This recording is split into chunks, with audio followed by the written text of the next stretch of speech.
Top quality और consistent performance के लिए सिर्फ सिल्वर पंप नाम याद रखना। તો ડેઇલી ચાર્ટ સૌથી પહેલાં જો તમે નજર કરશો તો આપણને ખાસ કરીને તમે જે સ્ક્રીન ઉપર જોશો ક્લોઝિંગ સારું નથી.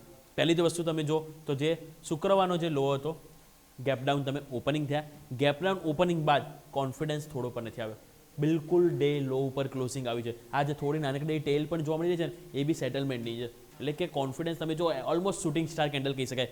હવે આમાં પ્રોબ્લેમ ક્યાં થઈ, આ જે મહત્વનું એક લેવલ હતું એ લેવલ જે હતું તમારા માટે 25,470, એ પણ એક વખત તમે તોડી દીધું, 25,450 નીચે જતા રહ્યા હતા. એટલે કે હવે આ અઠવાડિયાનો જે લો છે, મીન્સ કે શુક્રવારનો લો કે અઠવાડિયાનો લો 25,444, આ લેવલ છે કે એટલીસ્ટ હવે આ લેવલ છે કે પ્રોટેક્ટ થવું જોઈએ આવતા અઠવાડિયે. હવે જો ગિફ્ટ નિફ્ટીથી આપણે 50-60 અંકની મજબૂતીના છે, પરંતુ જો આ 25,444 લેવલ જો તૂટે છે તો આપણે 25,300 માટે રેડી રહેવું પડશે. અને 25,300 પછી લાસ્ટ સપોર્ટ આવશે 25,108. આ શું છે તમને ખબર છે? તો એ છે આ ગેપ. જ્યારે ટ્રેડલીના સમાચાર આવે ત્યારે મોટો ગેપ જ્યાં આવ્યો હતો એ ગેપ ચાન્સીસ છે કે પૂરાઈ શકે છે. એ ક્યારે? પહેલી કન્ડિશન 25,444 નીચે જાય છે તો 25,300 તરફ માર્કેટ જઈ શકે, અને 25,300 જો સપોર્ટ નથી મળતો, કારણ કે મેક્સિમમ ટાઈમ તમે જોશો ને તો 25,300 આ જે લેવલ છે ને 1, 2, 3, 4 મેક્સિમમ ટાઈમ તમે જો 25,300 ઉપર માર્કેટ ટકે છે. એટલા માટે 25,444 એ બાદ સેકન્ડ સપોર્ટ 25,300, અને એ પણ ના ટક્યું એક વખત આપણે 25,108 આ લેવલ છે કે જેના માટે આપણે રેડી રહેવું પડશે. ઉપરની તરફ કોન્ફિડન્સ માટે 25,500 પણ નહીં, 25,600 ઉપર જ્યાં સુધી માર્કેટ હવે નહીં ટકે, જ્યાં સુધી ક્લોઝિંગ નહીં આપે ત્યાં સુધી કોન્ફિડન્સ નહીં આવે. અને એના બાદ એક લાસ્ટ છે એ છે 25,670, જ્યાં 10 ડેમાં અને 50 ડેમાં બંનેનું એક જ જગ્યાએ મિલાપ જોવા મળી રહ્યું છે. એટલા માટે આ લેવલ બહુ જ ઇમ્પોર્ટન્ટ છે. જો ઉપર 25,600, 25,670 બે રેઝિસ્ટન્સ છે, જ્યાં સુધી ક્રોસ ઓવર નહીં થાય વન વે તેજી કોન્ફિડન્સ માર્કેટમાં નહીં આવે. એક વખત આવું વીકલી ઉપર નજર કરીએ, વીકલીમાં પણ ક્લોઝિંગ સારું નથી, કારણ કે વીકલીમાં પણ તમે જોશો ને તો સેટઅપ તો તમને one type of shooting star જેવું જ જોવા મળી રહ્યું છે. પરંતુ અહીંયા એક વસ્તુ જે મને પર્સનલી નથી પસંદ આવી, 10 વેમાં તમે 10 વેમાં નીચે આવી ગયા. એ મારા તમે જો તમે સતત નીચે હતા, આ સરસ કેન્ડલ મની ટ્રેડ ડીલમાં સમાચાર આવે, પરંતુ એની નીચે તમે આવી ગયા. 10 વેમાં તમે કેટલું આવશે 25,562. એટલા માટે હવે આવતા અઠવાડિયે 25,562 ઉપર એટલીસ્ટ કેન્ડલ ક્લોઝ થવી જરૂરી છે. નથી થતી તો પ્રોબ્લેમ પછી વધી શકે છે.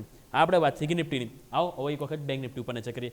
બેંક નિફ્ટી માહોલ તમે જો સારો હતો, પરંતુ શુક્રવારે ખરાબ થઈ ગયો.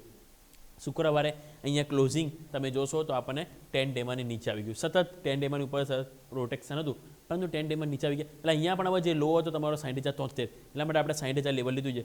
60,000થી 59,800 આ નેક્સ્ટ વીક માટે બહુ જ ક્રુશિયલ સપોર્ટ લેવલ છે. જો આ નથી ટકતું તો અહીંયા ડાયરેક્ટ પછી તમારું 50 ડેમાં આવશે સપોર્ટ, અને 50 ડેમાં કેટલું આવે છે 59,470. 59,500 લઈ લઈએ. પહેલું 60,000થી 59,800 આ રેન્જ છે જેને સપોર્ટ તરીકે ફોકસ કરીશું. એને નીચે 59,500 માટે આપણે રેડી રહીશું જે તૂટે છે તો.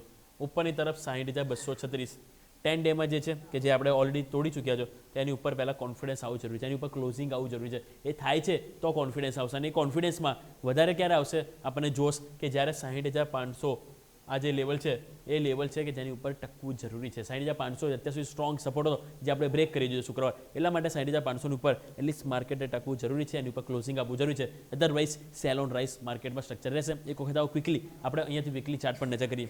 વીકલી ચાર્ટ પણ તમે જોશો તો અહીંયા પણ સેમ એ જ રીતનું પરિસ્થિતિ તમને જોવા મળશે.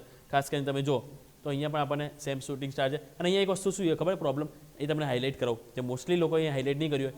આ લેવલ જે છે ગ્રીન જે ડાર્ક લાઇન છે એ છે 60,000નું. તમે જો જે ઉપર જાય છે ટકતું નથી. અહીંયા ઉપર મામૂલી ક્લોઝિંગ આપ્યું, પરંતુ બીજી અઠવાડિયે રેડ કેન્ડલ, અહીંયા એક ગ્રીન કેન્ડલ આપ્યું, બીજા અઠવાડિયે રેડ કેન્ડલ. અહીંયા ફરીથી તમે જો લાસ્ટ વીક ગ્રીન કેન્ડલ બની હતી, પરંતુ આ ફરીથી રેડ કેન્ડલ. મીન્સ કે 60,000 ઉપર એટલીસ્ટ 2 અઠવાડિયા તમે જો ટકી નથી રહ્યા. તમે ક્લોઝિંગ બી આપો ને તો બીજા અઠવાડિયે તરત જ વેચવાલી આવી જાય. મીન્સ કે 60,000થી 60,500 આ એક રેન્જ છે કે જ્યાં એટલીસ્ટ માર્કેટે ટકવું જરૂરી છે. વીકલી બેઝિસ ક્લોઝિંગ એટલીસ્ટ 2 અઠવાડિયા આપવું જરૂરી છે. આપે તો જ પછી કોન્ફિડન્સ આપણને જોવા મળી શકે છે.